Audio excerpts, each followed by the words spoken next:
কোনো ব্যক্তি যদি দিন ইসলামকে জানার জন্য তাদের রাস্তাটা মজলিসের দিকে নিয়ে আসে, একটা লোক টুঙ্গি দিঘিতে যেত চা খেতে, কেউ বোতল বাড়িতে যেত কাজ করতে, কেউ স্ত্রীর সাথে গল্প করত, এক একজনের রাস্তা ছিল এক এক দিকে। সেই রাস্তাগুলো সব কোথায় এসেছে? আজকে পারগাঁওয়ে। এই পারগাঁওয়ে এসেছে উদ্দেশ্য কি? দিনকে জানা। এবার হাদিস বুঝেন, বুঝতে পারবেন। তখন রাসূলুল্লাহ সাল্লাল্লাহু আলাইহি ওয়াসাল্লাম বলছেন যে যদি তোমার রাস্তাটাকে তুমি দিন ইসলামের মজলিসের দিকে নিয়ে যাও, আল্লাহ সুবহানাহু ওয়া তাআলা তোমার রাস্তাটাকে ধরে জান্নাতের একটা রাস্তায় পৌঁছে দেন। সুবহানাল্লাহ বাড়িতে গিয়ে বলবেন। কথা বুঝতে পারেননি? তার মানে আমরা যদি এখানে দিনকে জানতে আসি, আমাদের রাস্তাটাকে ধরে আল্লাহ তাআলা কোথায় ঢুকাবেন? জান্নাতে। তাহলে আমাদের খালেস অন্তরে যদি কেউ দিন জানার জন্য বসে থাকি, তাহলে আমাদের রাস্তাটা জান্নাতের রাস্তা আল্লাহ তাআলা সহজ করে দিবেন। এবং হাদিসের শেষ বাক্যের দিকে মুহাম্মদ সাল্লাল্লাহু আলাইহি ওয়াসাল্লাম বলছে, শুধু তাই নয়, আল্লাহ তাআলার জমিনে উপরে এবং সমুদ্র, নদী, নালা, পুকুর, তার মধ্যে যত মাছ রয়েছে সবাই ওই ব্যক্তিদের জন্য, আপনাদের জন্য, ওই ব্যক্তিদের জন্য, আপনাদের জন্য, ওই ব্যক্তিদের জন্য, আমাদের সবারই জন্য তারা মাগফিরাতের দোয়া করতে থাকে। তাহলে মজলিসে বসে থাকলেই শুধু নেকি আর নেকি, জান্নাতে যাওয়ার রাস্তা সহজ এবং মাগফিরাতের দোয়া পাওয়ার যোগ্য হয়ে যায় আমরা যদি মজলিসে বসে থাকতে পারি। কত ফজিলত রয়েছে। বলছিলাম আলোচনার বিষয় ধর্মীয় অজ্ঞতা। ধর্মীয় অজ্ঞতা কি? একটা আছে সামাজিক অজ্ঞতা, আর একটা আছে ধর্মীয় অজ্ঞতা। আজকে সামাজিক অজ্ঞতা নিয়ে কথা বলবো না, আজকে কথা বলবো ধর্মীয় অজ্ঞতা নিয়ে। সেটা হচ্ছে ধর্মীয় অজ্ঞতা বলতে আমি এক এক করে একটু একটু করে আলোচনা করার চেষ্টা করব, যেটা শুনবেন সবাই খুব মনোযোগ সহকারে। আমাদের প্রথম ধর্মীয় অজ্ঞতা হচ্ছে দিন ইসলামকে দিন ইসলামের মতো না জানা। দিন ইসলামকে দিন ইসলামের মতো না জানা, এটা হচ্ছে আমাদের প্রথম ধর্মীয় অজ্ঞতা। কি? আপনার বাড়ির একটা এক বছরের একটা সন্তান রয়েছে, এক বছরের সন্তানের হাতে যদি একটা আইফোন দেন, একটা আইফোন দিলেন আর একটা অ্যান্ড্রয়েড ফোন দিলেন, একটার দাম, এটা তো আইফোনের মতো লাগে ভাই, ধরেন এটাই আইফোন, তো এটা আইফোন ধরেন, এই আইফোনটা দিলেন, এটার দাম 2.5 লাখ টাকা। এটা কিন্তু আইফোন না, আইফোন হলে 2.5 লাখ টাকা, ধরেন 2 লাখ টাকা বা 1.5 লাখ টাকা, 2.5 লাখ টাকা, ধরেন 2 লাখ টাকা। আর এটার দাম 30,000 টাকা। এখন বাচ্চার হাতে দিলেন, বাচ্চাকে বুঝতে পারবে যে কোনটার দাম কত? বাচ্চার কাছে কি কোনো মূল্যায়ন হবে? আর একটু বুঝেন, আপনাকে 100 টাকা দেওয়া হলো আর একটা বাচ্চাকে 10 টাকার নোট দেওয়া হলো। এখন যদি পাল্টাপাল্টি করা হয়, তো বাচ্চা কি বুঝবে নাকি যে আপনার নোটটার মূল্য বেশি? কেন বুঝবে না? ও বাচ্চা। তাই আমাদের সমাজে আমরা যে দিন ইসলাম পেয়েছি, ওলেমায়ে দিন থেকে পেয়েছি, ভালো করে বুঝবেন আমার কথা, ওলেমায়ে দিন থেকে পেয়েছি। তো পরিস্থিতি এমন হয়ে গেছে যে আমাদের দিনের বুঝ হয় আমাদের কারণে খারাপ হয়েছে, অথবা আমরা যাদের কাছ থেকে দিন ধর্ম নিয়েছি তারা একটু শিথিলতা করেছে। কথা কি বুঝতে পারছেন আমার? একটু আওয়াজ দিতে হবে ভাই। লাইট বন্ধ হলে কি অসুবিধা? আপনারা তো আমাকে দেখতে পাচ্ছেন, দরকার নেই। যাই হোক, মহিলাদের ওখানে মধ্যে লাইট বন্ধ হয়েছে, দেখবে ক্যামেরাম্যান এই বা যে আছে তারা।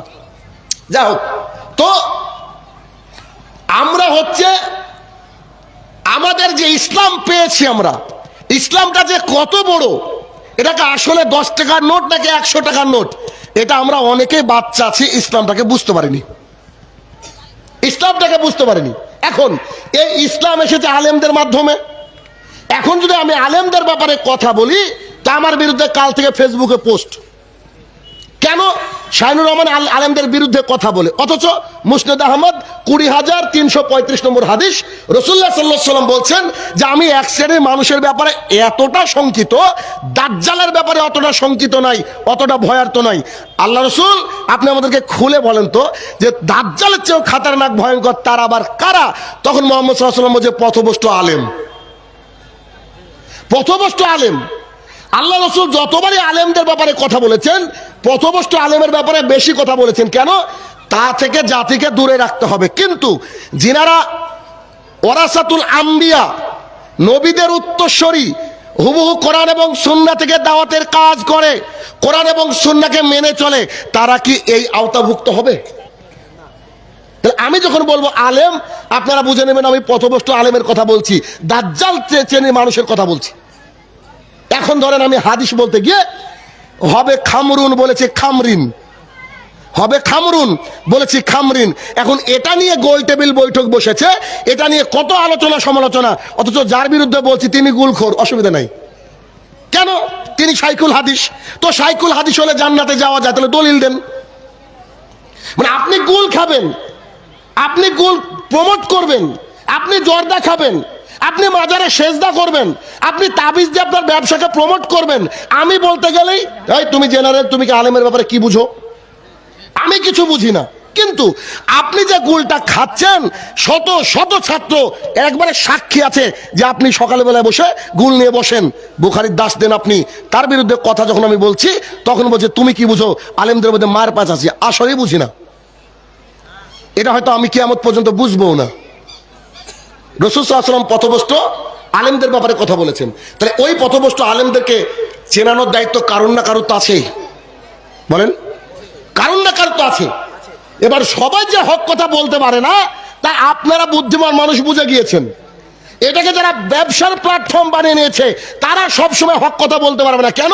তাদের টার্গেট যে পারগাঁও কমিটির জন্য আগামী বছর ডাকে। এইটা মাথায় নিয়ে যদি দাওয়াতের কাজ করেন, সমাজে খুব অসুবিধা হবে, সমাজ পরিবর্তন করতে অসুবিধা হবে। আমি আপনাকে যেটা বলতে চাইলাম, আমরা দিন ইসলাম পেয়েছি যাদের কাছ থেকে, তাদের মধ্যে কেউ কেউ হয়তো কিছু বদমেশ মানুষ ছিল, তারা শিথিলতা প্রদর্শন করেছে, তার ফলে আমরা দিন ধর্মকে দিন ধর্মের মতো পাইনি।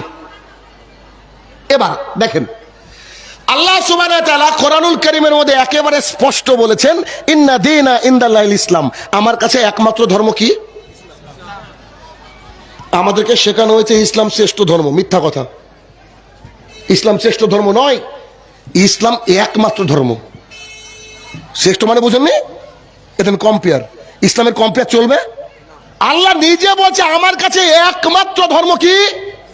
তার মানে হিন্দু জাহান্নামী, খ্রিস্টান জাহান্নামী, বৌদ্ধ জাহান্নামী, গোটা পৃথিবীতে 4000-এর উপরে ধর্ম আছে, সবাই জাহান্নামী, যারা পাক্কা মুসলমান তারা বাদ দিয়ে।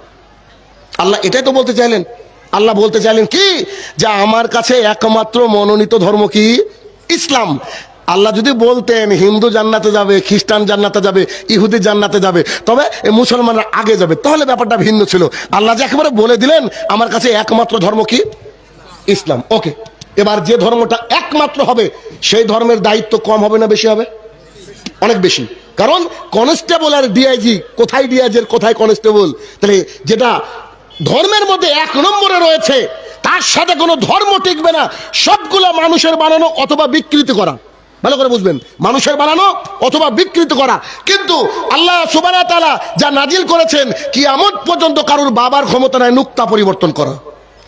যেই চ্যালেঞ্জ আল্লাহ সুবহানাহু ওয়া তাআলা নিজেই কোরআনে দিয়েছেন, তোমাদের ক্ষমতা থাকলে কোরআনের একটা আয়াত এনে দেখাও, এটা কোরআনের সূরা এনে দেখাও, একটা নুক্তা পরিবর্তন করে দেখাও। কিয়ামত পর্যন্ত হবে? হবে না, কিয়ামত পর্যন্ত হবে না। তাহলে কি আমরা প্রথম আমাদের ধর্মীয় অজ্ঞতা, আমরা দ্বীন ইসলামকে বুঝতে পারিনি। কেমন? একটা উদাহরণ দিলে ভালো বুঝতে পারবেন। আমি যে টপিকের দিকে যাচ্ছি, যে জায়গাটা খুব প্রয়োজন আপনাদের আমাদের, কিন্তু এই কথাগুলো খুব কম মানুষ বলে। একটু 3 লক্ষ টাকা খরচ করে হজ করতে যাচ্ছেন। খরচ কত? 3 লক্ষ। 3 লক্ষ টাকা খরচ করে হজ করতে গিয়ে এখন বলছেন, কাবা তো তোয়াফ করার পর বলছেন আমি খুবই ক্লান্ত হয়ে গেছি, আমি মিনাতেও যাব না, মুজদালিফাও যাব না, কুরবানিও করব না, খালি মাথা নেড়া করে নিব। বলেন তো হজ হবে? হজ মানে হজের যত আহকাম আছে সবগুলাকে পরিপূর্ণ করার নাম হচ্ছে কি? হজ। দ্বীন ইসলাম হচ্ছে, দ্বীন Islam is a complete code of life. এটা হচ্ছে পূর্ণাঙ্গ জীবন বিধান। আপনি যদি মনে করেন মসজিদের মধ্যে ইসলাম, বাজারে গিয়ে বাটপারি, আপনি ইসলামিক হতে পারেননি। আপনি যদি মনে করেন শুধু মসজিদের মধ্যে ইসলাম, কিন্তু ছেলেকে এমন জায়গায় পড়াবো ইহুদি খ্রিস্টানের কালচার অনুযায়ী মানুষ হবে, আপনি এখনো দ্বীন ইসলাম বুঝতে পারেননি। দ্বীন ইসলাম মানে এই দেখেন, আপনাকে দেখাই, খুব ভালো করে বুঝবেন। এটা একটা জলের বোতল। রাসূলুল্লাহ সাল্লাল্লাহু আলাইহি সাল্লাম বলছেন এক গ্লাস পানি পান করতে গেলে 6খানা নিয়ম লাগে। কটা? আমি চণ্ডীদাস, আমার পিপাসা লেগেছে, আমি পানি পান করব, বোতলের সিপিটাকে খুলে দাঁড়িয়ে আছি, ঢক ঢক ঢক ঢক করে বাম হাতে মেরে দিলাম, এটা থেকে চণ্ডীদাস। কিন্তু তুমি যদি আশহাদু আল্লা ইলাহা ইল্লাল্লাহ এই বাক্য বলো, তাহলে তোমাকে কি করতে হবে? এক, ডান হাতে ধরতে হবে। শাইনুর রহমান ভাত খাচ্ছি যে ওই হাতই ধরতে হবে, হাত মুছে নেবেন, চেটে নেবেন, আপনার ব্যাপার।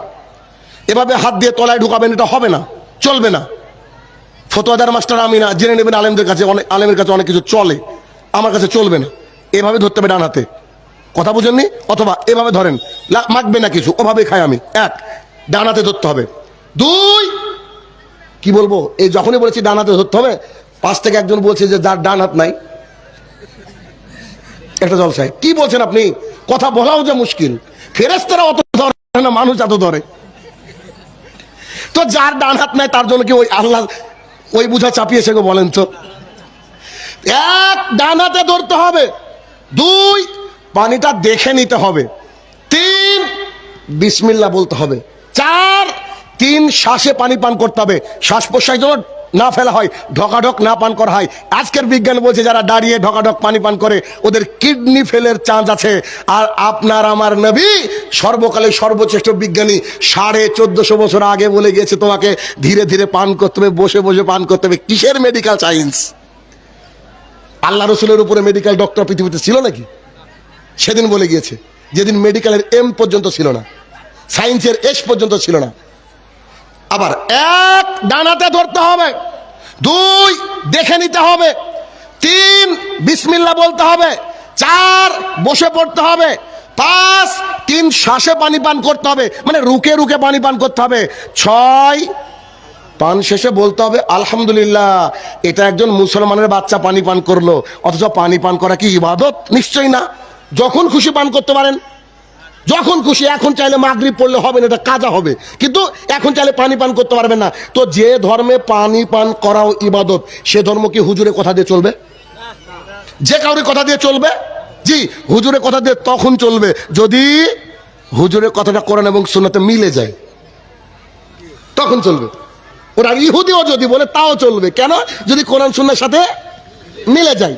এবার দেখেন, যেটা বলতে চাইছি আপনাদেরকে, যে ধর্মীয় অজ্ঞতা মানে 1 নম্বর ধর্মীয় অজ্ঞতা হচ্ছে আমরা শুধু জুমার দিনে গিয়েও মুসলমান থাকতে পারি।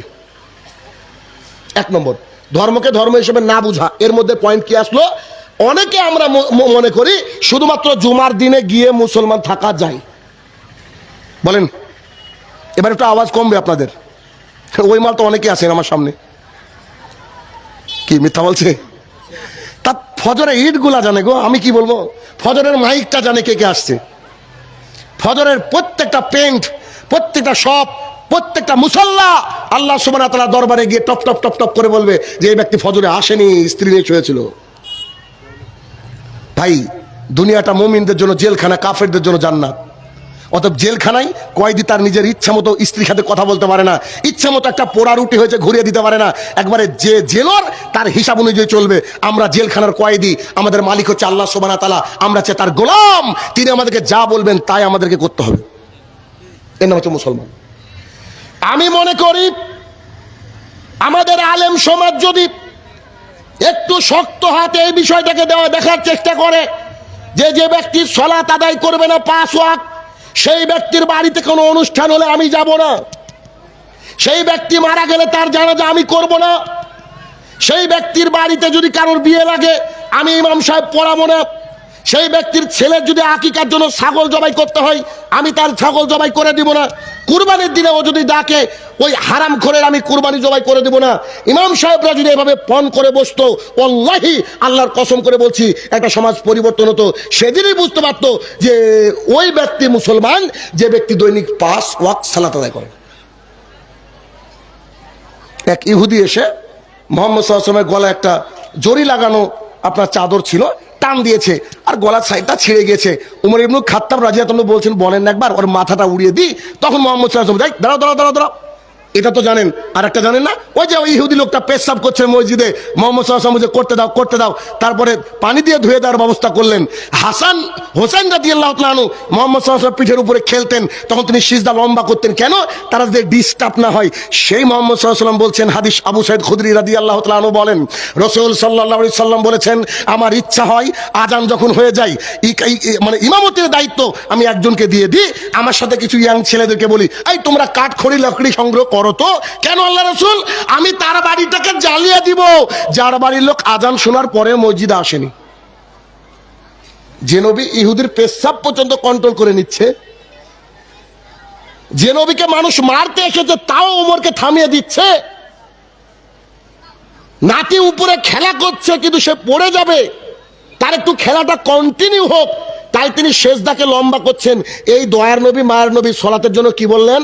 আমার ইচ্ছা হয় আমি তাদের বাড়ি ঘরগুলো জ্বালিয়ে দিই যারা আজান শোনার পরে মসজিদে উপস্থিত হয় না। তবে আমি তার বাড়ি ঘর জ্বালালাম না এই জন্য, সে বাড়িতে ছোট্ট কলিজার টুকরা ছালে থাকে, আর তার মা থাকে, তার মেয়ে থাকে, অর্থাৎ মেয়েরা আছে। আল্লাহ রাসূল মেয়েদেরকে ভালোবাসতেন তাই এ কথা বললেন, ছোট কলিজার টুকরা বাচ্চাকে ভালোবাসতেন তাই কথা বললেন। যদি আমার মা, আমার মেয়ে, আমার বোন যদি না থাকতো, আমাদের বাড়িকে আল্লাহ রাসূল সাল্লাল্লাহু আলাইহি ওয়াসাল্লাম জ্বালিয়ে দেওয়ার কথা বলেছেন। মনের তামান্না ছিল তার, মনের তামান্না দেখবেন, তামান্না দেখেন তো।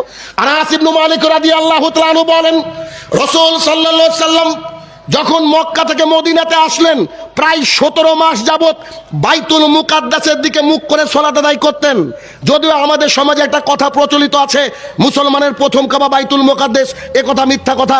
মুসলমানের সর্বসময়ের কাবা হচ্ছে কি? বাইতুল্লাহ। মাঝে 17 মাস শুধু ওইদিকে ছিল, কথা কি বুঝতে পারছি? মাঝে 17 মাস ওইদিকে ছিল। তো মুহাম্মদ সাল্লাল্লাহু আলাইহি ওয়াসাল্লাম সালাত আদায় করে আকাশের দিকে তাকায়, সালাত আদায় করে আকাশের দিকে তাকায়। আল্লাহ সুবহানাহু ওয়া তাআলা আল্লাহ সুবহানাহু ওয়া তাআলা অন্তরের মালিক, তিনি অন্তর বুঝেন। তখন মুহাম্মদ সাল্লাল্লাহু আলাইহি ওয়াসাল্লামের এই অন্তর দেখে আল্লাহ রাসূল বলেছে, ঠিক আছে তুমি আবার কাবার দিকে মুখ করে সালাত আদায় করো। আল্লাহ রাসূলের খোয়াইশকে আল্লাহ তাআলা প্রাধান্য দিয়েছেন, দিয়ে কাবা করেছেন কিবলার দিকে। সেই মুহাম্মদ সাল্লাল্লাহু আলাইহি ওয়াসাল্লামের অন্তরে ইচ্ছা কি ছিল?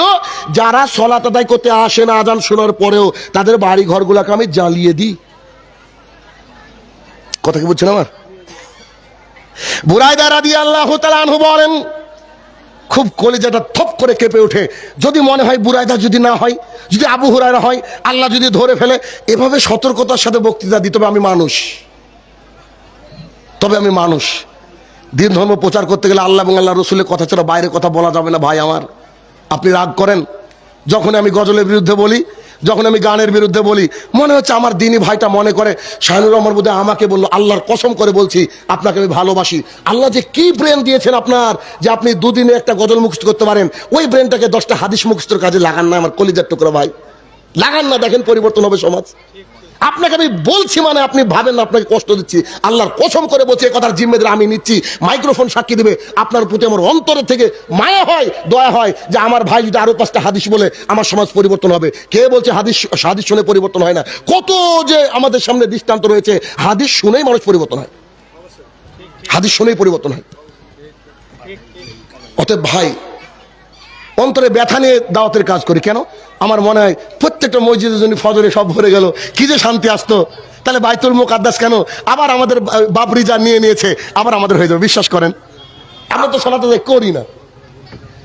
বুরায়দা রাদিয়াল্লাহু তাআলা আনহু বলেন, রাসূল সাল্লাল্লাহু আলাইহি সাল্লাম বলেছেন, আমাদের আর তাদের মাঝে চুক্তি হচ্ছে সালাত, আমাদের আর তাদের মাঝে চুক্তি হচ্ছে সালাত। আচ্ছা, তাদের কারা? তারা হচ্ছে বেদিন, বেঈমান, কাফের, যারা দিন ইসলামকে মানে না। তাদের সাথে আমাদের চুক্তি কি? সালাত। যে ব্যক্তি সালাত আদায় করলো ও মুসলমান, যে ব্যক্তি সালাত আদায় করলো না ও ব্যক্তি কাফের। এটা আল্লাহ রাসূল সাল্লাল্লাহু আলাইহি ওয়াসাল্লাম বলছেন। কিছু মানুষ, কিছু আলেম বলছেন না, কাফের বলা যাবে না, কুফরি করলো। কেন? ও সালাত আদায়, সালাতের উপরে ভালোবাসা আছে কিন্তু এমনি যায় না। বাঙালিকে হাইকোর্ট দেখাচ্ছেন, বলছে সালাতের উপরে ভালোবাসা, সে যায় না। বলছে I love my mom very much, আমি আমার মাকে যে কি ভালোবাসি, শুধু খেতে দিই না তাই, ঈদে ডাকি। এটা কেমন কথা না? সালাতের উপরে যদি কার ভালোবাসা থাকে, সে কি ফজরে ঘুমিয়ে থাকতে পারে? 100 রাত্রি জাগুক, সারা দিন কাজ করুক। আরে আপনার চেয়ে ডবল কাজ করতো সাহাবায়ে কেরাম। মুনাফিকরা পর্যন্ত সালাত আদায় করতো মক্কা মদিনার বুকে, আর আপনি বলছেন আমি মুসলমান, অথচ আপনি খালি জুমার দিনে যান। ইমাম সাহেব যদি শক্ত হাতে বলতে পারতো যারা জুমার দিনে সালাত আদায় করতে আসবেন তারা আপনারা কেউ মুসলমান নন, আপনাদের কোনো কথাও শুনবো না, আপনাদের তাবেদারিও মানবো না, তাহলে আমাদের সমাজ পরিবর্তন হতো। আজকে বাড়ি যাব, চলেন আপনি আমার সাথে, আজকে বাড়ি যাব। এমন সমাজকে প্রতিষ্ঠা করতে পেরেছি। হ্যাঁ, সমাজের লোক বেশি না, এই কথা সত্য, কিন্তু জোহরে আসরে এদিক ওদিক লোকজন থাকে কেন? গ্রামের মানুষ মুনিশ কেটে খায়, মুনিশ বুঝেন কিনা? মুনিশ কেটে খায়, ওই মাঠে যায়, মাঠে সালাত আদায় করে। কিন্তু আমি যে মসজিদে ইমামতি করি, বলতে পারেন আমারই মসজিদ, এই মসজিদে যতজন মুসল্লি ফজরে উপস্থিত হয় ততজনই মুসল্লি আমাদের। চলেন আজকে দেখেন, পরীক্ষা করেন একদিন, আমার সাথে চলেন। কেন? ওই যে আমি দাঁড়িয়ে বলেছি আপনাকে ভালোবাসি কলিজা দিয়ে, জান্নাতে যদি যেতে হয় সবে একসাথে থাকবো। কারণ আমি আপনাকে বলছি, আপনি হাই আলাস সালা ডাকছে আর আপনি মানে ধ্যানই দিলেন না, ধ্যানই দিলেন না, আপনার প্রতি আমার কেন ধ্যান থাকবে? থাকবে? আল্লাহর শুকরিয়া আদায় করেন একবার, বলেন আলহামদুলিল্লাহ। কেন শুকরিয়া আদায় করে নিলাম জানেন? দেখেন দেখেন, আমি দাঁড়িয়ে আছি, আমার সন্তান এখানে দাঁড়িয়ে আছে, আমি আমার সন্তানকে বলছি, বেটা আব্বু শোনো। আমার ছেলে আমার দিকে তাকিয়ে আছে, ছেলে কিন্তু শুনতে পায়, ভালো ছেলে। একবার ডাকলাম, আমি বললাম আব্বু তোমাকে ডাকছি যে বেটা শোনো। বলেন তো কোন বাবা আছেন 3 বারের বেলা গালি বেরাবে না? যদি গালি নাও বেরাক, তুই শুনতে পাচ্ছি না তোকে আমি ডাকছি, বলবেন কিনা? 4 বারের বেলা কি আপনার মুখ কথা বলবে না জুতো? কথা বলছেন আমার? মুয়াজ্জিন প্রতিদিন মসজিদে বলে হাইয়া আলাস সালাহ, আমরা কি আজান শুনতে পাই কি পাই না? আল্লাহ বলছে হাইয়া আলাস সালাহ, আমি চায়ের দোকানে বসে সিগারেট খাচ্ছি, তার মানে আল্লাহকে বলছি যা যাও না সালাক, কি করবি কর। কি ব্যাপারটা তাই হচ্ছে না? আরে মুয়াজ্জিন বলছে হাইয়া আলাস সালাহ, তুমি মসজিদের দিকে আসো। কেন আসবা? হাইয়া আলাল ফালাহ, তুমি তোমার কামিয়াবির দিকে আসো। আল্লাহর মুয়াজ্জিন হচ্ছে আল্লাহর নিয়োজিত। মুয়াজ্জিনের বাবার ক্ষমতা থাকলে এখন আজান দিত পারবে? ওকে 4:50 না কততে আজান, ওই 4:30 ওই সময় আজান দেওয়া লাগবে, 1 মিনিট এদিক ওদিকে আজান দিতে পারবে না। তাহলে মুয়াজ্জিন কার নির্ধারিত? আল্লাহ তাআলার। তাহলে মুয়াজ্জিন ইচ্ছা করলে আজান দিতে পারে কি না? ও 11:50 মানে 11:50 দিতে হবে আজান। জুমার দিনে 12:10 তো 12:10 দিতে হবে। তাহলে মুয়াজ্জিন আল্লাহ নিযুক্ত কিনা? আল্লাহ তাআলা মুয়াজ্জিনকে রেখে দিয়েছে মানুষকে, পার গাঁয়ের মানুষকে ডাকার জন্য।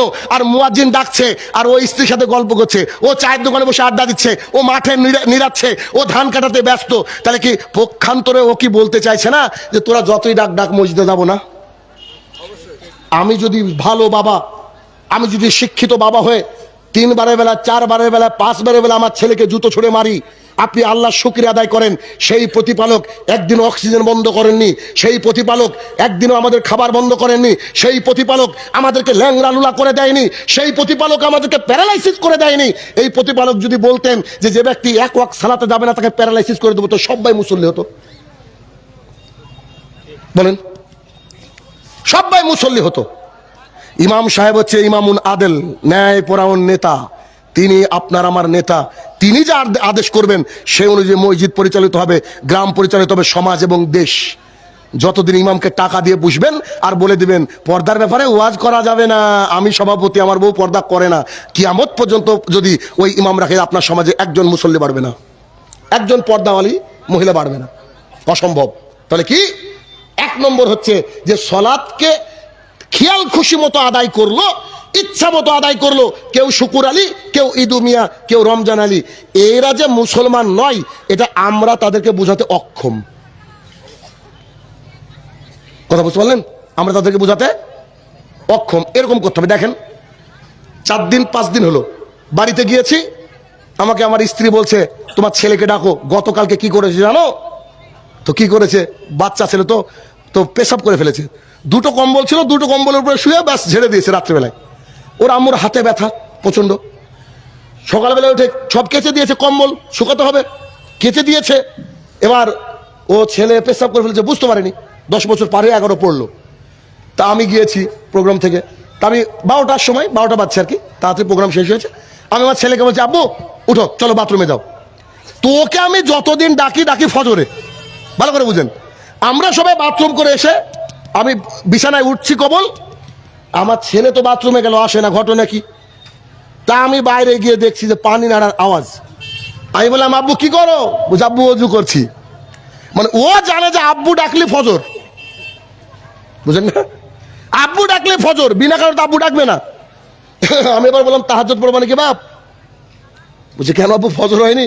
আমি বলছি না, যে তুমি যে পেশাব করে ফেলো এই জন্য ডেকেছি। তো আচ্ছা ঠিক আছে। কি আনন্দ, মানে আরো 2-3 ঘন্টা ঘুমাতে পারবে, খুব আনন্দ।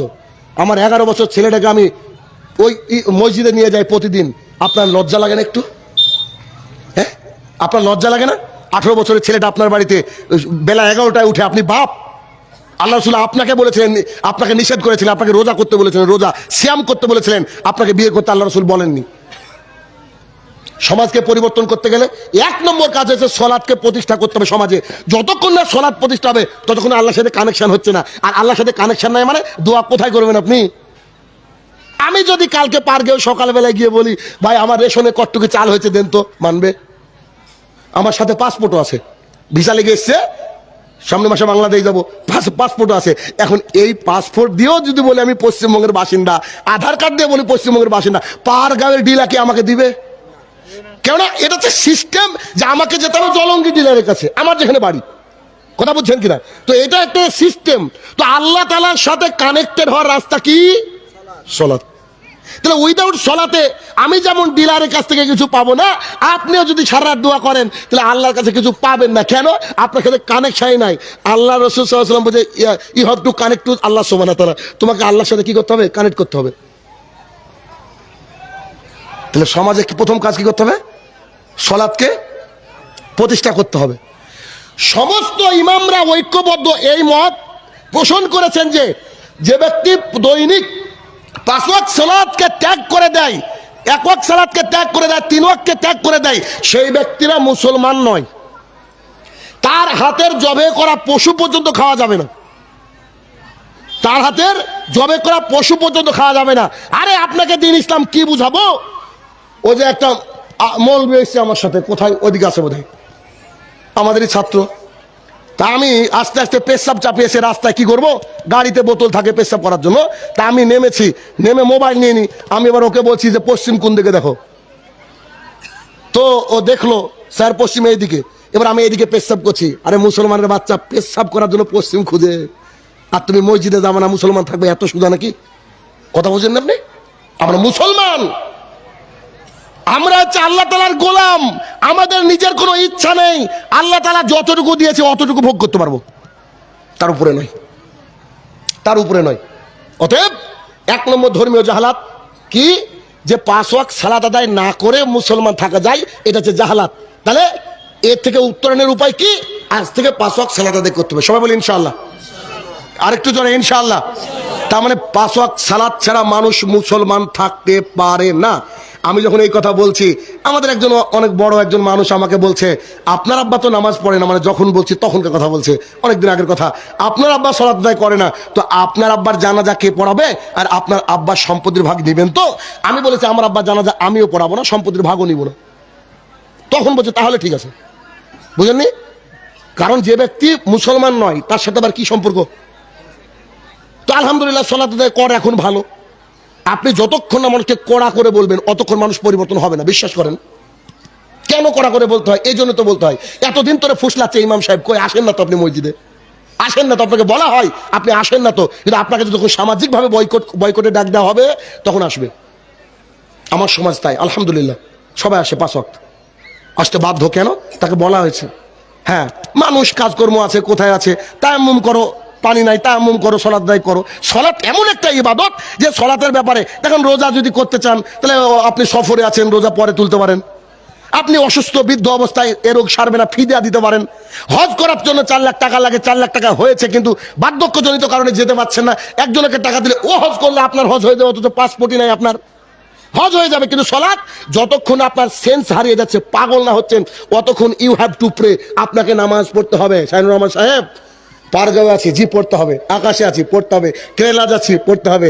এমন জায়গা আছেন আজানও শোনা যায় না, ঘড়িও নাই, সেখানেও সালাত আদায় করতে হবে। হাদিস শুনবেন, দেখেন উমর ইবনুল খাত্তাব রাদিয়াল্লাহু তাআলা আনহু বলেন, না ভুল হলো, উমর ইবনুল খাত্তাব নয়, একজন সাহাবীকে রাসূলুল্লাহ সাল্লাল্লাহু আলাইহি ওয়াসাল্লাম ওই কিছু উট চড়ানোর দায়িত্ব দিয়েছিলেন, উনি উটকে চড়িয়ে আসছিলেন, আর উমর ইবনুল খাত্তাব রাদিয়াল্লাহু তাআলা আনহু কিছু কথা শোনাচ্ছিলেন।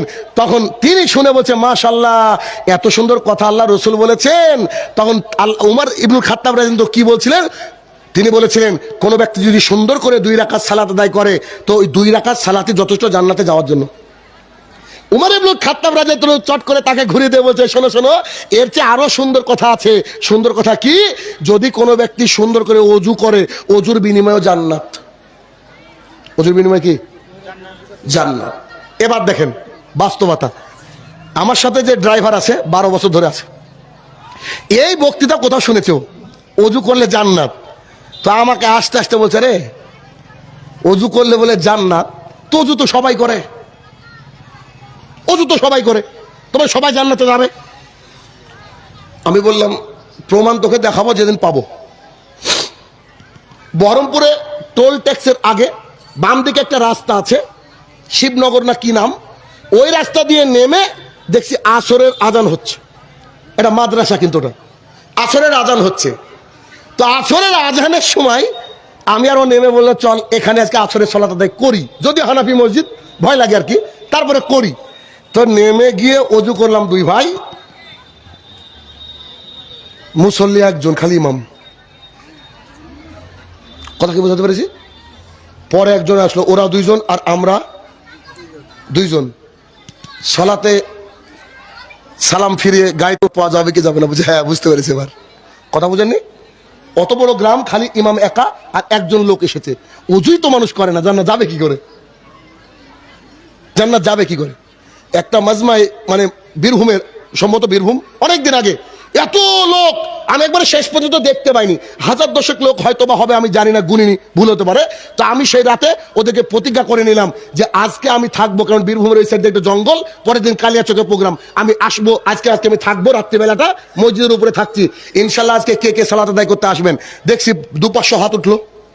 আমি ভাবলাম যে 200-500 লোক তো ওই গ্রামের না, বাইরেরও হতে পারে, তো ওই গ্রামে তো 100 লোক আছে, বলেন 100 লোক আছে। ফজরের সময় যখন আমরা উঠলাম ওযু টজু করে, এখন আমাকে বলছে ইমামতি করেন, বলছি গলার অবস্থা খারাপ, আপনি ইমামতি করেন। টোটাল ছিলাম 7 জন, তার মানে আমরা তো 2 জন, মুসল্লি কজন? 5 জন। ওয়াল্লাহি, আল্লাহর কসম করে বলছি, ইমামের ঘর, এটা মসজিদ আর এটা হচ্ছে ইমামের ঘর, ইমাম সাহেবও ফজরে সালা পায়নি। কথা কি বোঝাতে পারছি? যখন সূর্য উঠে হয়েছে, উঠবে আর 2-10 মিনিট বাকি, ইমাম সাহেব এসে বলছে যে চলেন নামাজ পড়বেন না। তা আমি বললাম যে দোয়া রাখেন না, দোয়া বুঝেন না বোধহয়? দোয়া মানে যে দরজায় দেওয়া একটা বাঁশ টাইপের থাকে, তো পেলে ওকে মারতাম বোধহয়, সেদিন আল্লাহ বাঁচিয়ে দিয়েছে আমাকে, ওকেও।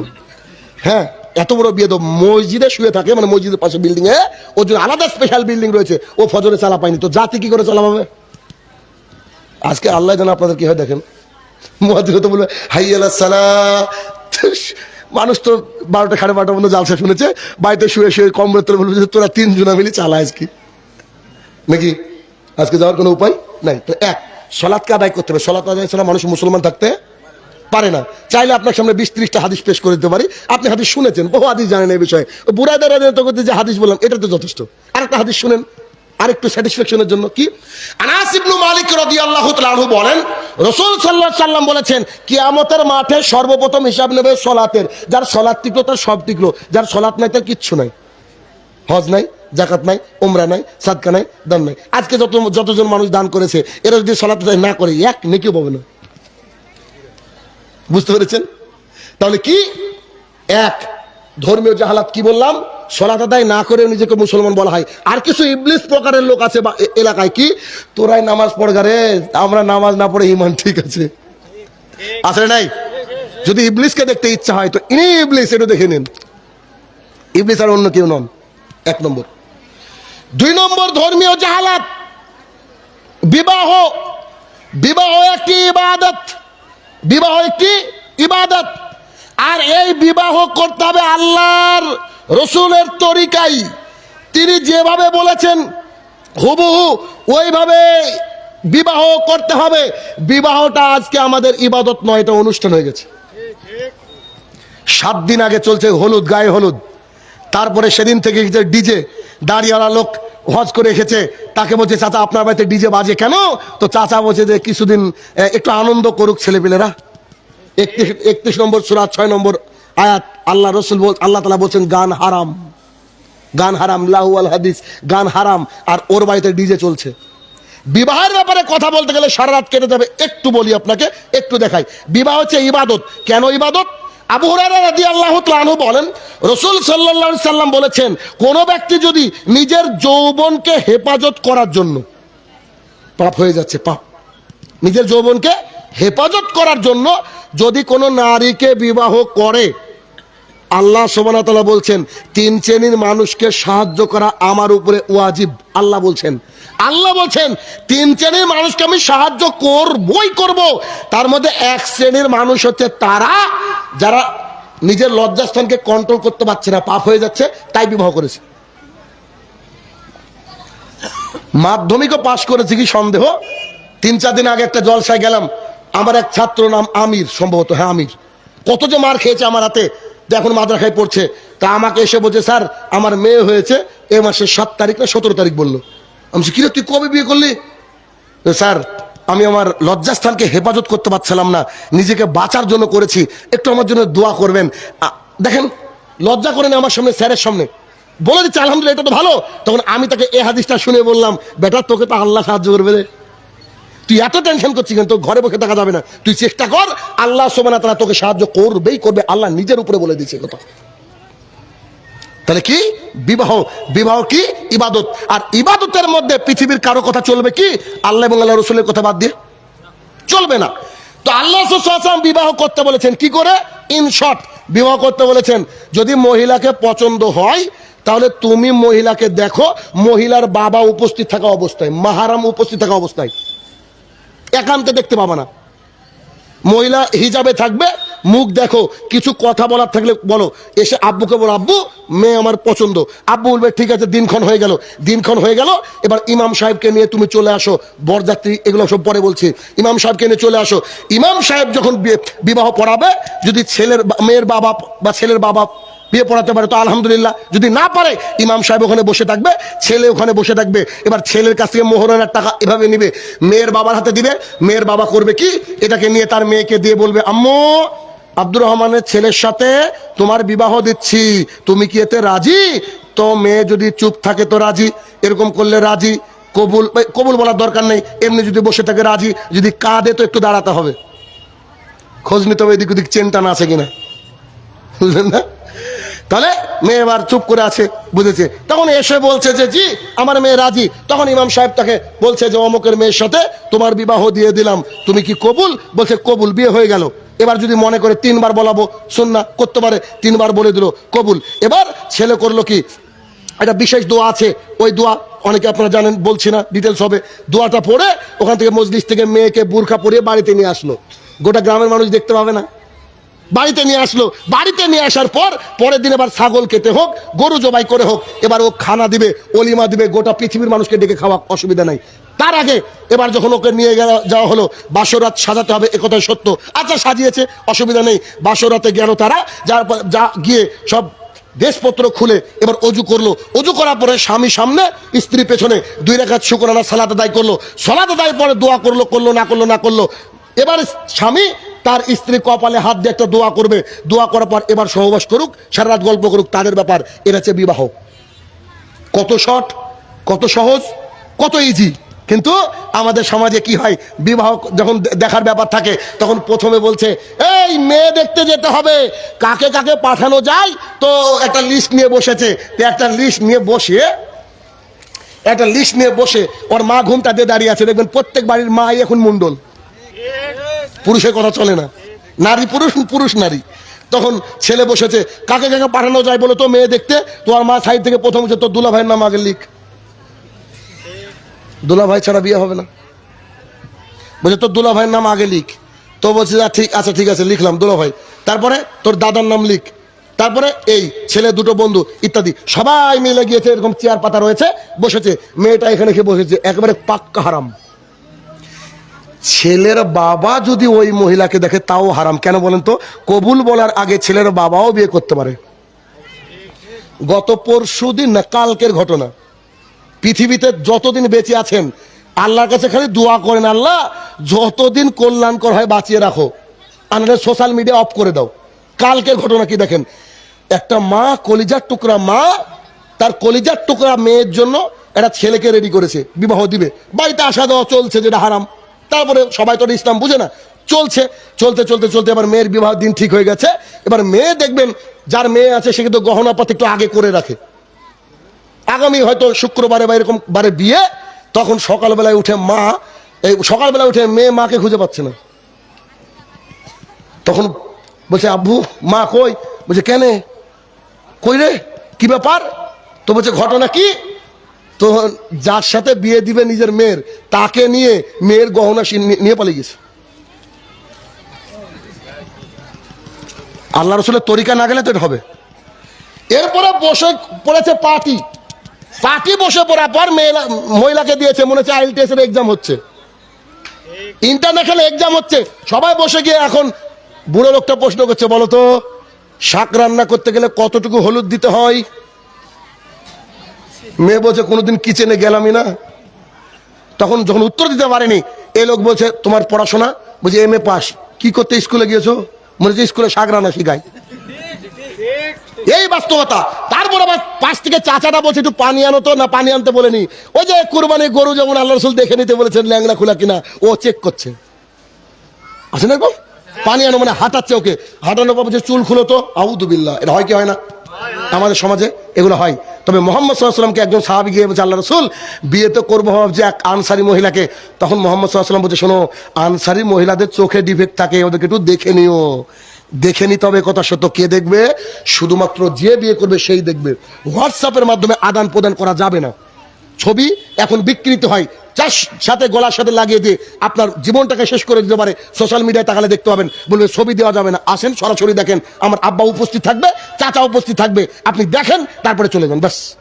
ছেলের সাথে কেউ আসবে না, যদি ড্রাইভার আসে ড্রাইভার বাইরে থাকবে, ব্যাস, সোজা কথা।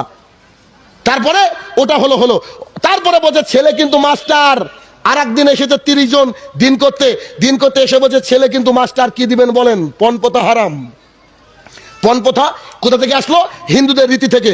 আমার একটা বই আছে, বই নাই, বেশি নাই, দিতে পারবো না ভাই, এমনি কয়েকজনকে ফ্রি গিফট দিয়ে চলে যাবো, হয়তো কয়েকটা বই আছে। তো এই বিবাহ একটি ইবাদত, এখানে লিখতে গিয়ে আমি যখন লিখছি যে পণপ্রথা কোত্থেকে আসলো, গুগলে গিয়ে লিখলাম যে পণপ্রথার উৎস কি। তো গুগল আমাকে উত্তর দিচ্ছে, আগেকার জামানায় আর্য আর অনার্য একটা ঝামেলা ছিল, জানেন কি? আর্যরা উঁচু জাতি, অনার্যরা নিচু জাতি। তো অনার্যরা চাইতো তাদের কন্যাকে আর্যদের হাতে দিতে পারলে একটু ওদের শান্তি। তো আর্যরা করতো কি, লাখ লাখ টাকা দাবি করতো যে তোমার নিচু জাতিকে বিয়ে করব। সেই থেকে পণপ্রথা শুরু। মুসলমানের মধ্যে পণপ্রথা চলছে, এটা হিন্দু থেকে এসেছে। আচ্ছা, এটা তো হলো পণপ্রথা তো হলো। পণপ্রথা পরে বলছে যে কজন আসবে? তো বলছে 150 জন বরযাত্রী খানা খাওয়া হারাম। মতিউর রহমান মাদানী এখন নগদ দেশে আছে, জিজ্ঞাসা করে নেবেন।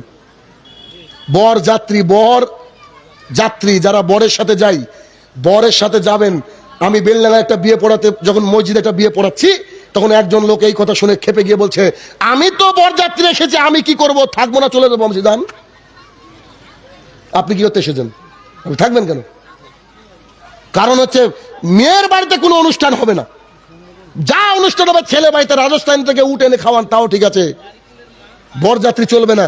আর বরযাত্রীর অরিজিনাল কথা যদি আপনাকে বলি, আপনি বাস্তবতার সাথে মিল দেখবেন। আচ্ছা, যে লোকটা 150 জন বরযাত্রী খাওয়ায়, এই লোকটা তার 70 বছরের লাইফে কোনোদিন 10 জন ভিখারি খাওয়াছে? তাহলে 160 জন ভিখারি কি করে খাওয়াচ্ছে সেদিন? বেটা চাপে আছে। আমি নাম দিয়েছি এদেরকে জুলুম যাত্রী। জুলুম আমার দেখা ঘটনা বলছি, আর আপনারা এ কথা জানেন।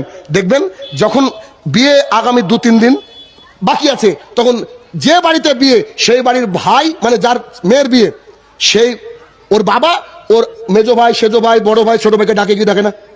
ভাইদেরকে পরামর্শ করে, ভাই তুই আমাকে কিছু টাকা দে, ইত্যাদি পরামর্শ করে। তখন ভাই যখন বলবে, কিছু ভাইদের একটু মুখে লাগাম থাকে না, ফিল্টার থাকে না কিছু ভাইয়ের। তো ও বলছে, এই কতজন বলেছে রে বরযাত্রী আসবে? বলছে, ভাই 130। বলছে, শালাদেরকে বিশ্বাস না, 150 লিখ। বলে হয় না? আরো বাকি আছে। তো 150 লিখেছে। 150 লিখার পরে দেখবেন, যদি কোনো বিয়েতে কোনদিন যান, যাওয়া তো উচিত না। আমি তো না করে দিই সরাসরি। আমাকে কত মানুষ খারাপ বলে আমার আত্মীয়রা, আমি আল্লাহকে ভালোবাসি, তুমি আমার সাথে, আমি আল্লাহকে খুশি করতে চাই, তোমাকে না। তো এবার যখনই যখন বরযাত্রীরা নামে এক এক করে দেখবেন ওই বাড়ির ছোট ছেলে, মেজো ছেলে বা কেউ টুক করে দেবেন দরজার সামনে দাঁড়িয়ে থাকে। কোনদিন দেখেছেন? ও আসলে গুনে, ও গুনছে 1 2 3 4 5 6 7, গুনতে গুনতে বলছে আব্বা এখনো নাকি বরের গাড়ি বাকি 171। তো আর মেজো ভাই একথা শুনে বলছে ডালের পাতিলটা কোথায় রে? যে এদিকে বলছে কলতলায় আন, কলতলায় আন, আর টিফিনকে ভাঙ আর আরো বেশি কর। প্রায় বিয়ে বাড়িতে খাওয়া নিয়ে ঝামেলা, খাওয়া নিয়ে ঝামেলা। দেখেন আপনি, তাহলে এটা যাবে না। এদিকে সব রেডি হয়ে গেছে, বর যাত্রী যাওয়ার জন্য রেডি, ছেলেটাকে গা ধুয়ে দিচ্ছে ওর ভাবি। কেন? ছেলে কি প্যারালাইসিস? প্রতিদিন একা একা গা ধোয়, আর আজকে কেউ প্যারালাইসিস? হ্যাঁ, বাইরে বর যাত্রী দাঁড়িয়ে আছে আর ওকে ওর ভাবি গা ধুয়ে দিচ্ছে। ভাবি গায়ে হাত দিলে তো যে না, যে না। ও এবার বরযাত্রী নিয়ে মেয়েকে আসছে, এবার একটা ক্যামেরাম্যান দেখেছে, ক্যামেরা এদিক থেকে ছবি তুলছে, ওদিক থেকে ছবি তুলছে। ক্যামেরাম্যান মাঝে মাঝে মেয়েটাকে বলছে একটু মুখটা তুলো না গো। ক্যামেরাম্যান মোহরানা দিয়েছে নাকি? আপনাকে বাস্তব চিত্র বলছি, বাস্তব চিত্র বলছে এটা বিয়ের। বিয়ে বাড়িতে প্যান্ডেলে দেখবেন কোনো মিডিল দিয়ে কোনো আলাদা ইয়ে থাকে না, যে এদিকে পুরুষ এদিকে নারী, সবাই একাকার। আরে এটা তো হলো ওই বাড়িতে মেয়েটাকে বসানোর জন্য একটা স্টেজ থাকে। সুমায়ার শিমুলের বিয়ে, পিছনে লিখে দিছে, আসেন নাই? সুমায়ার শিমুলের বিয়ে। আর ওখানে যখন আসছে প্রত্যেক লোক কিছু উপহার দিচ্ছে, তোমার টাকা দিচ্ছে, তো তুই বলবি বরযাত্রী কেন হোটেল খুলেছি? এটা কাদের কষ্ট হয় জানেন তো? যারা গরিব মানুষ তাদেরকে নিমন্ত্রণ করলে, একটা লুঙ্গি কিনতে গেলে বর্তমানে 300 টাকা লাগে, সারাদিন খেটে বেচারা 300 টাকা ইনকাম করতে পারে না। অনেক মানুষ আছে যে নিমন্ত্রণে পেলে খুশি হয়, ওই লোকটার মুখটা বেজার হয়ে যায়, কেন? এখন আমার 300 টাকা লাগবে। কেন? তুমি নিমন্ত্রণ করলে তো বলে দিতে পারো নি যে কোনো রকমের কোনো উপহার নিয়ে আসবেন না। হ্যাঁ, তুমি হোটেল খুলেছো নাকি? তারপরে মেয়ে তো বসে আছে, সেম মেয়েও যে শাড়ি পরেছে, যে ব্লাউজ পরেছে, ও 10টা বান্ধবী ওই সেম। মানে বুঝাই মুশকিল কে আজকের ব্রাইড, কে আজকের গ্রুম, এটা বুঝাই মুশকিল। আর জেনার একটা জায়গা করে দিয়েছে, আর হাজি দাদা বাইরে বসে জর্দা দিয়ে পান খাচ্ছে, বলছে আমার নাতনির বিয়ে গো। ও বলে হজ করে রেখেছে। 2 নম্বর ধর্মীয় অজ্ঞতা। মুহাম্মদ সাল্লাল্লাহু আলাইহি ওয়াসাল্লাম যেভাবে বিয়ে করতে বলেছেন ওইভাবে বিয়ে করতে হবে। বিবাহ একটি ইবাদত, অর্ধেক দিন পূরণ হয়। বিবাহ একটি ইবাদত। আর গায়ে হলুদের কথা শুনবেন, একটা হাদিসের বিকৃত করা হয়। গায়ে হলুদ আমার লেখা বইয়ের 20 নম্বর পৃষ্ঠায় পাবেন। গায়ে হলুদটা যে এমন জিনিস, হিন্দুদের পাপ মোচনের 10টা রীতি আছে, সর্বশেষ রীতি হচ্ছে নিজের কন্যাকে অন্যের বাড়িতে দেওয়া। বলেন তো, আমার মেয়েকে যদি আমি দিনাজপুরে বিয়ে দিই, আমার টেনশন থাকবে কি থাকবে না? নতুন বাড়িতে যাচ্ছে, মেয়েটা কি হবে কি না হবে, আল্লাহর কাছে দোয়া করবেন কি করবেন না? হিন্দুরা করে কি, যে নতুন বাড়িতে যাচ্ছে তার জন্য গণেশের পুজো করে। আর গণেশ 32টা রূপ ধারণ করতে পারে। একটা রূপ হচ্ছে গণেশের পোশাক হচ্ছে হলুদ, সেই থেকে হরিদ্রাত্ত গাত্রর পূজা করার নাম হচ্ছে গায়ে হলুদ। নেন এবার কথা বুঝাতে পেরেছি? আজকে কয় তারিখ গো? 2। 30 তারিখে আমার এক শালির বিয়ে ছিল। আমার কাছে সংবাদ আসলো আমার শালিকার বিয়ে ছিল 30 তারিখ। শালিকা মানে দূর সম্পর্কে আছে। একই দিনে এক শালিকার বিয়ে আর এক বোনের বিয়ে একই দিনে এসেছে। তো দুজ নাই, গায়ে হলুদ করেছে। আমার কাছে সংবাদ আসলো, আমি বললাম আলহামদুলিল্লাহ বেঁচে গেলাম। বুঝেননি? যাওয়া তো যাবে না, সোজা কথা। তাহলে ছেলের বাড়িতে অনুষ্ঠান হবে, অলিমা একটা ছাগল জবাই করে হলো খাওয়াতে হবে। এবার ছেলে যদি মনে করে যে শাহিনুর রহমানকে বিয়ে পড়াবো আর দিনাজপুরে আসতে আমার 10-12 হাজার টাকা খরচ, তাও দিব, আপনি আমাকে নিমন্ত্রণ করুন, আপনার বিয়েতে আসবো ইনশাল্লাহ, আমি বিয়ে পড়াবো। কি বলছেন? কথা মনে বুঝাতে পারিনি। বহরমপুরে এক এসআইয়ের বিয়ে পড়াতে গিয়েছি, তো এসআইকে বলছে আরো কিছু পুলিশ রাখিয়েন। আমি বিয়ে পড়ালে গ্যারান্টি ঝামেলা হবে। কেন? মানুষের যে রীতিগতি ও যা দেখছে এটা তো ইসলাম না। তা আমাকে বলছে আমি কোটিপতির মেয়েকে বিয়ে করছি, আপনি আসেন না, আমি যা বলবো এটাই ফাইনাল। ওইখানে খুতবা দিলাম আমি। ওই একটা খুতবাতে আমার একজন ভাই, দিনী ভাই এসেছিলেন কলকাতা থেকে, 62 লক্ষ টাকা দিয়ে তিনি একটা ক্যাম্প তৈরি করেছিলেন, ফ্যাক্টরি রেডি করছেন, সব মাল মশলা দিয়ে করবেন। আমি একটা হাদিস বলেছি, তার অন্তরকে ঘুরিয়ে রেখে দিয়েছে। সেই লোকটা 2 কোটি টাকা খরচ করে স্কুল করেছে আমার একটা কথায়। 2 কোটি টাকা। স্কুলের নাম হচ্ছে আল বাইক ইন্টারন্যাশনাল স্কুল। আমি উদ্বোধন করে রেখেছি গত বছর বারাসাতে স্কুলটা। সামনে এ মাসের 22 তারিখে ফাংশন আছে, ওখানে আমি চিফ গেস্ট। এমএলএ মন্ত্রী নেতারা থাকবে, আমাকে আল্লাহ তাআলা ওখানে কবুল করেছে চিফ গেস্ট হিসাবে। কেন? ওই ভাই বলছে যে আমি দিন ইসলাম তো বুঝতাম না, হারাম টাকা প্রচুর ইনকাম করেছি, এখন উনি হালাল, উনি বলছেন ভাই এখন ইনকাম নাই বললে চলে, কিন্তু রাত্রিবেলায় ঘুমালে যে কি শান্তি, আপনাকে কি দিয়ে বুঝাবো আমি? হালালের পথে শান্তি। তো জুমার খুতবা তো পরিবর্তন হয়, বিয়ের খুতবা তো পরিবর্তন হয়েছে। মানুষ কি বলছেন আপনি আমাকে ডাকবেন না, 10,000 গাড়ি ভাড়া দিবেন, অসুবিধা কি? সহি তরিকায় বিয়ে করতে, বুঝেননি কথাটা? কে বিবাহ কি বলেন? ইবাদত। ইবাদত যাত্রার কথা চলবে না। বলে আমি তো একবারই করছি, কেন ভাই তুই দুবার করবি নাকি?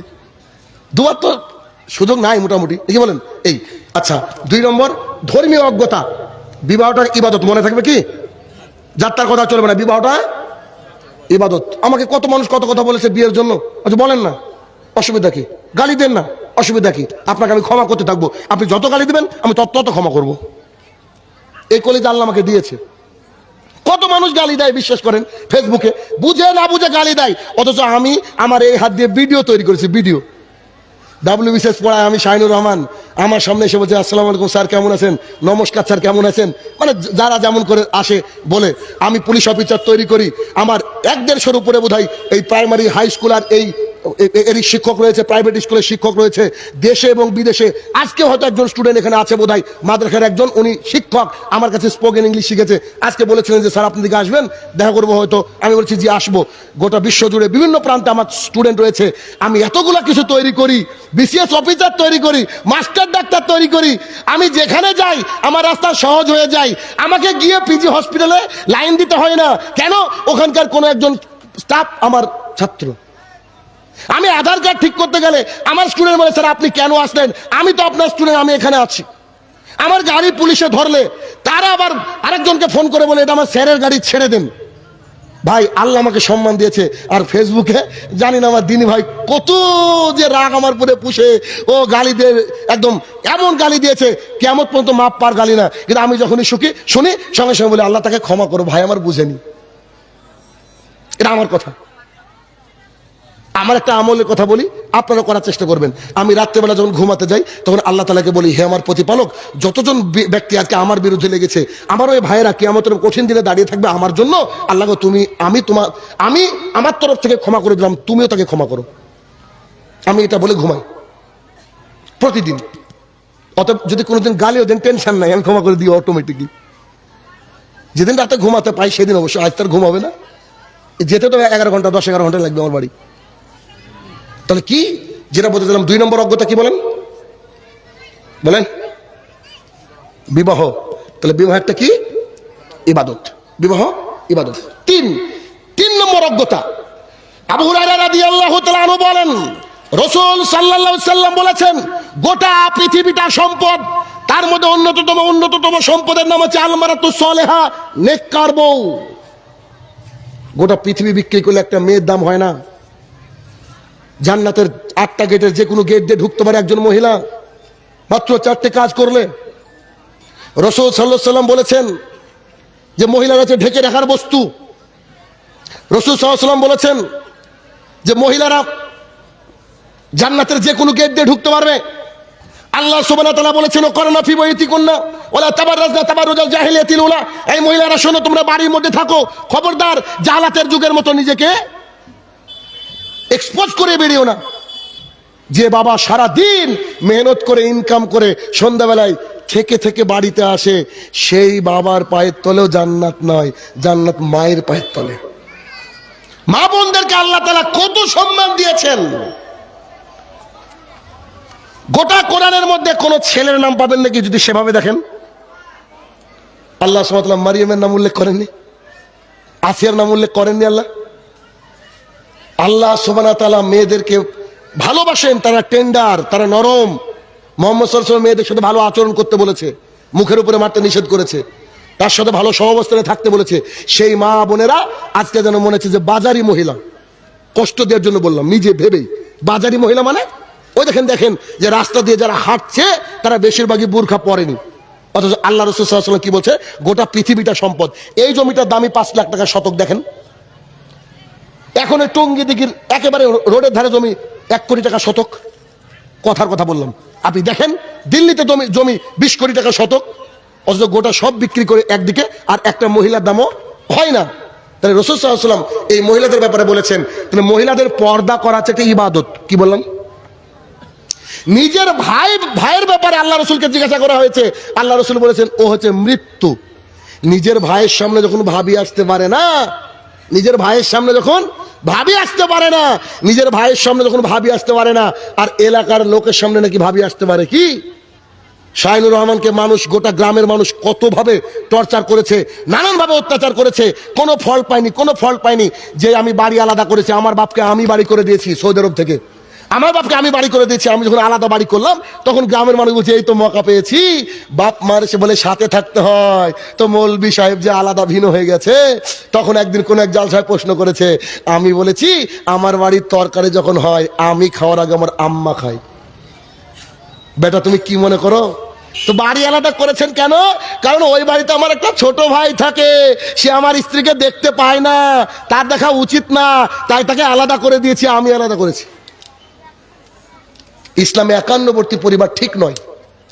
একান্নবর্তী পরিবার মানে একসাথে থাকা ঠিক নয়। কেন ঠিক নয় যদি আমি খুলে বলি, হয়তো লজ্জা লাগবে কথাটা শুনতে, কিন্তু এটাই বাস্তবতা। আমার একজন বন্ধু আমাকে বলছে, ভাই আমিও সহবাস করেছি, আব্বাও করেছে, আমিও করেছি সহবাস, আমার আব্বাও করেছে, টিউবওয়েল একটা, বাথরুম একটা, আমি টুকি মারছি পর্দা দিয়ে, যে কখনো আমি বাড়াবো আব্বাও মারছে। হলে সারা রাত এই করতে করতে ফজর কাজা, কি করবো ভাই? কথা বুঝেননি? সারা রাত এই করতে করতে ফজর কাজা, কি করবো? তো রাহুল বলছে যে 500 টাকা দেন, ফতোয়া দিচ্ছি। একটু আর কি ঠাট্টা করে, তো ও একটু শয়তান টাইপের আছে আর কি। মানে আমরা 5 জন, আমাদের 5 জনের মধ্যে একজন, আমরা 5 জন আমাদের ইসরাকে পরিচালনা করি, ইসলামিক সোশ্যাল রিফর্মার্স অ্যাসোসিয়েশন। আমাদের আমির যিনি, এর নাম খালিদ ইমরান মুকুল। ভাইস প্রেসিডেন্ট সাবিরুল ইসলাম, উনি ইংরেজি নিয়ে পড়েছেন, আর ইনি মাদ্রাসায় পড়েছেন পরে বাংলা অনার্স। 3 নম্বরে আমি শাহিনুর রহমান, আমার পড়াশোনা ইংরেজি নিয়ে। 4 নম্বরে আমাদের আছে ব্রাদার রাহুল, ও হচ্ছে সেক্রেটারি, আমি হচ্ছে এক্সিকিউটিভ সেক্রেটারি। আর 5 নম্বরে আছে মনিরুজ্জামান রিপন, ও হচ্ছে অঙ্কের মাস্টার। আমরা সব করে একটু আর কি পড়াশোনা করা লোক আর কি, মূর্খ না আর কি। আর রাহুল তো অনার্স করছে ইতিহাসে, আর দিন ধর্মচের গোবরে। এ কত বড় শয়তান আমি বললাম, ওকে আমি ভালোবেসে বলি। গতকালকে আমি আর আমার ড্রাইভার নামাজ পড়ছি মাগরিবের, আর ও কিন্তু বাংলাদেশ থেকে কালকে এসেছে। ও কালকে বললে আবার ভুল হয়ে যাবে, 12টা পার হয়েছে তো, 1 তারিখ। আমরা দুজন মাগরিবের সলাতে দাঁড়িয়েছি, আর ওই বাড়িতে ও ঢুকবে এসেছে। আমি জানি যে ও ডিস্টার্ব করবে, মানে একটু অল্প বয়স আছে তো, ম্যাচিউরিটি হয়নি, বলে দিলাম ও না আমাকে গালি দেবে। মানে ছেলেগুলোতে তো ইউটিউবার তো আছেই। তো আমরা যখন নামাজে দাঁড়িয়েছি দ্বিতীয় রাকাতে আমি সূরা তেলাওয়াত করছি, তো ঢোকার সময় বলছে আপনারা কবে এসেছেন? ও আমাদেরকে দেখার পর বলছে, আমরা নামাজে দাঁড়ি, বিশ্বাস করেন আমি যে কিভাবে কন্ট্রোল করেছি। তো আপনারা কবে এসেছেন গো? এটা তো হলো যে রুকুতে গেছি, কোন রকম মানে সেই জায়গায় গেছি, কন্ট্রোল করলাম। তো বলছি এরা কবে এসছে, কিছু বলছে না কেন? সহ্য নিবে, একটু বাচ্চা পনামো আছে। তা আমি সালাম ফিরে বললাম যে তুই মানুষ হবিনি, বুঝি সেম টু ইউ। বুঝলেন তো? তা আমরা 2 ভাই মিলে আমাদের ওই এলাকায় দিন ধর্ম প্রচার করার চেষ্টা করেছি। কথা বুঝেননি? আর ও এমনি একটু মজা করে, কেউ কোন ফতোয়া চাইলে বলবে ক টাকা দেবেন বলেন। কালকে আমাকে বলছে ভাই গলার অবস্থা খুব খারাপ, এই ওষুধ খাই আমি। আমার ব্যাগ থেকে 2টো জার্মানি ওষুধ, আমি বললাম যে তুই এই ওষুধটা কিনবি, এই ওষুধটা কিনবি। কিনে নিয়ে বলছে যে বড় ভাই হয়েছেন, কোনোদিন গিফট দিলেন না। তা আমার ড্রাইভারকে বললাম ক টাকা হয়েছে হিসাব কর, বলছে যে 600 টাকায় 20 টাকা কম, ফোন পে কর। বলছে আপনি আমাকে গিফট দিয়েছেন। তা বলছি জোর করে, বলছে হাদিস নিবেন না। বলছি ভাই তুই দাঁড়া, বুঝেন না তো? আলহামদুলিল্লাহ, আল্লাহ সুবহানাহু ওয়া তাআলার রহমতে আমরা যতটুকু দিন ইসলাম বুঝি ভাই, একটু ফলো করার চেষ্টা করি, আল্লাহি ফলো করার চেষ্টা করি। কেন? কারণ আমরা হানাফি ছিলাম, তো আমরা বুঝেছি যে দিন ধর্ম তাদের মধ্যে নাই। সোজা কথা শুনেন, হয়তো কষ্ট পাবে অনেক আমার ভাইরা, বিশ্বাস করেন দিন ধর্ম তাদের মধ্যে নাই। আমরা নতুন করে আহলে হাদিস, তো এই জন্য আমাদের কাছে টাকনোর নিচে একটু যদি প্যান্টটা ছুঁই করে, তা আমাদের ভেতরটা ধরাস করে, বোধহয় জাহান্নামে চলে গেলামই। আর সলাতের ব্যাপারে কথা বলেন না, আমার সাথে 10 দিন চলেন, কে যাবেন সফরে? যদি 1টা মিনিট খালি ত্রুটি ধরতে পারেন, তাহলে সেদিন থেকে বক্তৃতা করবেন ইনশাল্লাহ। চলেন, 10 দিন গেলে আপনি আমাকে কিডনি দান করবেন। আমার ছাত্ররা কিডনি দেওয়ার জন্য প্রস্তুত, আমাকে বুঝেন না? ভালোবাসে কেন? কারণ মানুষকে দূর থেকে অনেক কথা বলা যায়, অনেক কথা বলা যায়। আসলে তার ভেতরটাকে দেখা উচিত, এটা মানুষের উচিত। আমি যেমন মানুষকে বলি যে আমাকে একটু আগে তুলেন গো। কেন? আল্লাহ তাআলা হয়তো আমার মাধ্যমে কিছু সমাজকে হয়তো পরিবর্তন করছেন, আল্লাহ করে। কিন্তু এমন সময় আমাকে তোলানো হয় যখন লোকজনের অত এনার্জিও থাকে না, আর যারা ভালোবাসে তারাই থাকে। তা আমার তো ওই বেয়ারা ছেলেগুলোকে দরকার, মেয়েগুলোকে দরকার, যারা এসে মেলা দেখে চলে যাবে। একটা হাদিস যদি তার অন্তরকে পরিবর্তন করে, কিন্তু তাকে শোনার তো সুযোগই দেন না। রাত্রি 11টা লোক থাকে, ওর তো বাড়ি যাবে, শীতের রাত। এই জন্য আমি বলি, কিন্তু মানুষ বুঝে না। 12টার পরে বক্তৃতা করি না, দেখেন 12:18 বেজে গেল। কেন? যেহেতু মাদ্রাসা জালসা বুঝি, তো এগুলো তো বুঝি, আমি তো নেমে যেতে পারতাম, এগুলো বুঝি। তাহলে 3 নম্বর কি? আমাদের মা বোনেরা কি কাজ করবে? মা বোনেরা কাজ করবে হচ্ছে নিজেকে ঢেকে রাখবে। কিন্তু বাড়িতে কি পরে থাকবে? ওর যা খুশি পরে থাক, উলঙ্গ হয়ে থাক, কিন্তু বাইরে গেলে কি করবে? পর্দা করবে। বাইরে গেলে পর্দা করবে। আব্দুল্লাহ ইবনে মাসউদ রাদিয়াল্লাহু তাআলা আনহু বলেন, রাসূল সাল্লাল্লাহু আলাইহি সাল্লাম বলেছেন, 3 শ্রেণীর মানুষের জন্য জান্নাত হারাম। 1, মুদমিনুল খামরিন। এই কথা বলতে গিয়ে তো গতকাল কি ঝামেলা হলো আমি চাইনি। উনি অনেক বড় মানুষ, আল্লাহ ওনাকে ক্ষমা করুক, আল্লাহ আমাকে ক্ষমা করুক। আল্লাহি আমি চাইনি, আমি ওনাকে চিনতাম না। আর উনি অনেক বড় একজন মাদ্রাসার একজন শিক্ষক। আমি জানি না কেন ওরকম করে আমার উপরে চটলেন। আমি যখন বলেছি নেশাদার দ্রব্য, বলতে গিয়ে তো নেশাদার দ্রব্য পান বিড়ি জর্দা এটা বলতে হবে। উনি বলছেন হাদিসে এটা নাই, সহ্য নেবে। হয়তো আমি ভুল বুঝেছি। তাহলে নেশাদার দ্রব্য কি বুঝান আপনি আমাকে। আমরা যদি ভেঙে না বলি, পাবলিক কি বুঝতে পারবে ভাই? দেখেন, মানুষ চলছে প্রোপাগান্ডা ফেসবুকে, আল্লাহ সবাইকে ক্ষমা করুক। 1, যারা নেশাদার দ্রব্য পান করবে তাদের জন্য জান্নাত হারাম। 2, রাজুলাতুম মিন নিসাই, পুরুষের বেশধারী নারী জান্নাতে যাবে না। যে নারী পুরুষের মতো চুল কেটে ছোট করে, জিন্সের প্যান্ট পরে, টপ পরে, এরা জান্নাতে যাবে না। 1450 বছর আগে আল্লাহ রাসূল বলছেন। 3, আর দায়ুস লা ইয়াদখুলুল জান্নাহ, দায়ুস জান্নাতে যাবে না। সাহাবায়ে কেরাম বলছে দায়ুস কি জিনিস? তখন মুহাম্মদ সাল্লাল্লাহু আলাইহি ওয়াসাল্লাম বললেন, আল্লাহ যিকরু ফি আহলিল খাবাস, যার বাড়ির মহিলারা বেহাপনা মধ্যে লিপ্ত রয়েছে, যার বাড়িতে দিন রাত টিভি সিরিয়াল চলে, গান বাজনা চলে, যার বাড়িতে বেহাপনা চলছে, পাপ একবারে জমা হয়ে যাচ্ছে, কেউ পর্দা করে না, বেলেল্লাপনা করছে, তারা যদি তাহাজ্জুদ পড়ে তাও জান্নাতে যাবে না। 1450 বছর আগে রাসূল সাল্লাল্লাহু আলাইহি ওয়াসাল্লাম এই বাক্যটাই হুবহু বলে গেলেন। আমি আপনার সামনে নকল করলাম। তাহলে কি? মা বোনদেরকে ঢাকতে হবে। কেউ না, কিয়ামতের মাঠে আপনার মা, আপনার বোন, আপনার স্ত্রী আপনার বিপক্ষে সাক্ষী দেবে। বলবে আমার স্বামী তরকারিতে লবণ কম হয়েছিল, আমাকে কি মার না মেরেছিল, কিন্তু পর্দা করিনি, তার জন্য কিছু বলে নি। শেষ করে দেব, অনেক রাত হয়েছে। আর একটা কথা বলে শেষ করব। সেটা কি? সেটা হচ্ছে এই দেখেন, রাসূলুল্লাহ সাল্লাল্লাহু আলাইহি ওয়াসাল্লাম বলছেন, এই কথাগুলোকে একটু মনোযোগ সহকারে শুনে তারপরে বাড়ি যাবেন। লাস্ট কথা সেটা কি? রাসূলুল্লাহ সাল্লাল্লাহু আলাইহি ওয়াসাল্লামকে জনৈক ব্যক্তি জিজ্ঞাসা করলেন, আল্লাহ রাসূল সাল্লাল্লাহু আলাইহি ওয়াসাল্লাম, আচ্ছা বলেন তো অহংকার কাকে বলে? অহংকারী কে? অহংকারী কে? তখন মুহাম্মদ সাল্লাল্লাহু আলাইহি ওয়াসাল্লাম বলছেন, সাফাউল হক, যে ব্যক্তি হককে প্রত্যাখ্যান করে। কেমন? মহিলাকে বললাম যে তোমাকে বাড়ির মধ্যে থাকতে হবে, আর বাইরে বেরোলে কি করতে হবে? পর্দা করতে হবে। এখন ও মহিলা আমার এই বক্তৃতা শোনার পরে কিসের পর্দা বলে চলে গেল, এই হচ্ছে অহংকারী। কেন? হককে স্বীকার করলো না। হানাফি হুজুরকে বললাম একবার আঙুল তোলার হাদিস নাই, হয় তুলে রাখতে হবে আর নাহলে কন্টিনিউ নড়াতে হবে, মুসলিম শরীফের হাদিস। এটাকে বলার পরে বলছে তুই তোমার হাঁটুর বয়সের ছেলে রে। ইনি কি অহংকারী নন? কথা কি বুঝতে পেরেছেন? আচ্ছা, তারপরে আপনাকে আমি বলছি, রাসূলুল্লাহ সাল্লাল্লাহু আলাইহি ওয়াসাল্লাম শেষ রাকাতে তাওয়াররুক করে বসতেন, ডান পা খাড়া থাকতো, বাম পাটাকে বিছিয়ে নিতম্বের উপরে বসতো। তো আপনি বলছেন আমি মানলাম না, অথচ এটা হাদিস, আপনি হচ্ছে অহংকারী। আপনাকে বললাম আপনি কোটি টাকা দিয়ে প্যান্ট কিনেন, একথা সত্য, জুব্বা কিনেন, একথা সত্য, কিন্তু প্যান্ট থাকবে, জুব্বা থাকবে টাকনুর উপরে। যদি না থাকে, রাসূল সাল্লাল্লাহু আলাইহি ওয়াসাল্লাম বলেছেন তার দিকে আল্লাহ তাকাবে না, তাকে মুক্ত করবে না। হাদিস মুসলিম শরীফ 195। আপনি একেবারে কি করেছেন? টাকনুর নিচে পড়েছেন। আপনাদের এখান থেকে আসার আগে বোতল বাড়িতে চা খাচ্ছিলাম, একটা হুজুর, গ্যারান্টি হয়তো হানাফি হবে ভাবছি, তার প্যান্ট টাকনুর নিচে, আমি ছবি তুলে রেখেছি, মোবাইল আছে আমার। তা আমি আবার সাথে থাকা মানুষকে বললাম যে দেখো এরা হচ্ছে ইলমের মিসকিন, ইলম নাই, ও জানেও না যে প্যান্ট টাকনুর নিচে থাকলে এত বড় ভয়াবহ আযাব আল্লাহ সুবহানাহু ওয়া তাআলা দিবে, এমনকি ওই অংশটুকু জাহান্নামে যাবে। আমি যখন তাকে বলছি, তিনি বলছেন যে তুমি কি চিনো, আমি 16 বছর ধরে বুখারী পড়াচ্ছি। ওর গুল গুজা আছে এখানে। আমি যখন বলতে যাচ্ছি বলছে তুই বেটা কি বুঝিস, খামর কাকে বলে জানিস? দেখেন, এগুলো হচ্ছে হককে প্রত্যাখ্যান করা। 2, ওয়ান্তুম নাস, যারা মানুষকে হেয় প্রতিপন্ন করে। আমি ইংরেজি শিক্ষক, আপনি ইংরেজি ঠিকঠাক বলতে পারেন না, আপনার সামনে দাঁড়িয়ে বলছে ইংরেজি বলতে পারে না, আমি অহংকারী। কথা কি বুঝতে পেরেছেন? আমাদেরকে অনেক মানুষ কি বলে জানেন, দুখানা বাংলা বই পড়েছে। আমি তো বুঝতে পারি যে ওহি কে করে। আমরা যে কত বই পড়ি না পড়ি, এটা আমি ছাড়া কেউ বলতে পারবে কি, আর আল্লাহ ছাড়া? চিন্তা করে দেখেন যে আমরা দিন রাত পড়াশোনা করি। একদিন যদি সুযোগ হয় আপনি গিয়ে দেখবেন যে আমাদের লাইব্রেরিতে কত বই আছে। 5 বছর সময় দেবো, খালি হেডিং মুখস্থ করবেন আপনি। আপনি আসেন একদিন, আমরা দিন রাত পড়াশোনা করি। কেন? আপনি বুখারী পড়ে পাশ করেছেন, আপনার বুখারীতে 5000-এর উপরে হাদিস রয়েছে, 5000-এর উপরে হাদিস রয়েছে। স্যার বলছে 100 হাদিস কিন্তু পড়বি। তো স্যারকে গিয়ে বলছে, স্যার ওস্তাদজি কটা হাদিস আসবে বলেন না। দিব তো 15টা, একটু সাজেশন দেন না। তো 30টা দিয়েছে, 30টার মধ্যে 15টা পড়ে পাশ করেছে, আর আমি পুরো বুখারী পড়েছি, তাও নাকি আমি সার্টিফিকেট নাই আমার। আমি কিছু জানিনি, কিছু বুঝি না। কথা কি বুঝাতে পারছি? আমরা কোনোদিন আজ পর্যন্ত আমি ফতোয়া দিয়েছি এমন হয়নি।